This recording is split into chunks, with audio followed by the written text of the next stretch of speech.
Today let's continue to learn about how to deal with discouragement. Last time, in fact, we learned the effect of discouragement upon the psalmist's life in Psalm 77.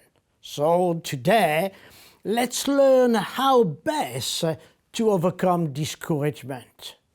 There is a lot of reasons that can cause us to feel low for a longer period of time. For some people, an upsetting and stressful life, even such as bereavement, divorce, illness, redundancy, or many other worries, can be the cause of it. Or sometimes a combination of different reasons can combine to trigger discouragement. But when we are in that state of mind, what should we do? Well, number one, it's important to admit it rather than to actually ignore it. Verse 10 tells us that the psalmist recognized the problem, and here is what he says: "This is my infirmity." Remember, feeling discouraged is not a sin, but it can make us feel weak. While it is sometimes easy to ignore this feeling, I cannot stress enough how important it is to recognize them, acknowledge them, and if necessary, seek a listening ear of compassionate family, of friends, or even your church leadership.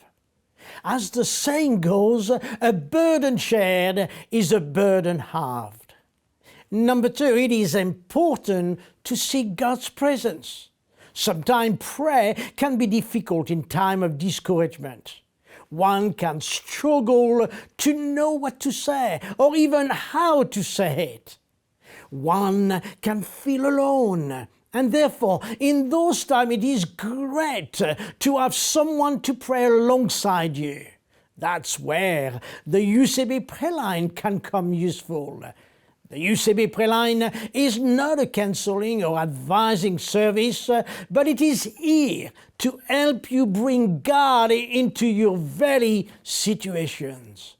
This confidential service is available to you wherever you are and whatever background you come from. It doesn't matter how big or small you think your prayer request is.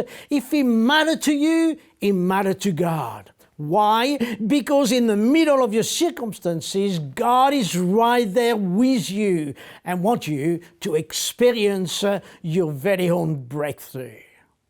Number three, it's important to strengthen yourself in the Lord.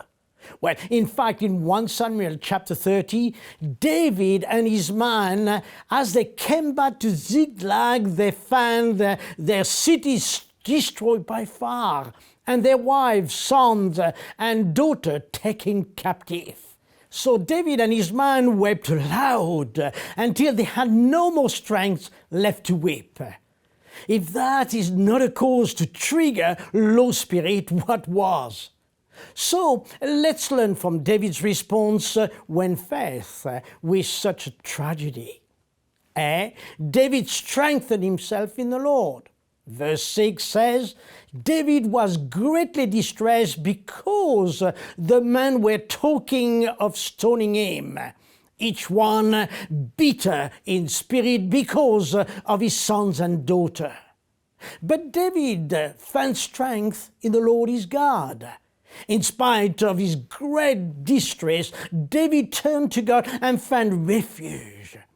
So let's declare with David, Psalm 91 and verse 2, "The Lord is my rock and my fortress, and my deliverer, my God, my strength, in whom I will trust, my buckler and the horn of my salvation, and my high tower." B. David inquired of the Lord. Verse 8 says, "Shall I pursue the raiding party? Will I overtake them?"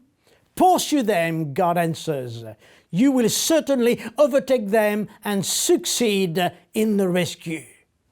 Can I remind you today that in your worst situation, you can still find God. He is your refuge and your fortress. And if you inquire of him. He will instruct you just as he did David and will lead you to experience total victory. Psalm 77 verse 1 tells us that the psalmist cried unto the Lord. So you too can cry unto the Lord and admit your weakness, seek his presence, strengthen yourself in him and inquire of him. Then God, by transforming your life from discouragement to hope, will give you a testimony that will inspire many to receive their ultimate breakthrough and to declare, as Asaph did in the verses 14 and 15, "You are the God who does wonder. You have declared your strength among the people. You have with your arm redeemed them." And as he did it for them, so he can do it for you. God bless you.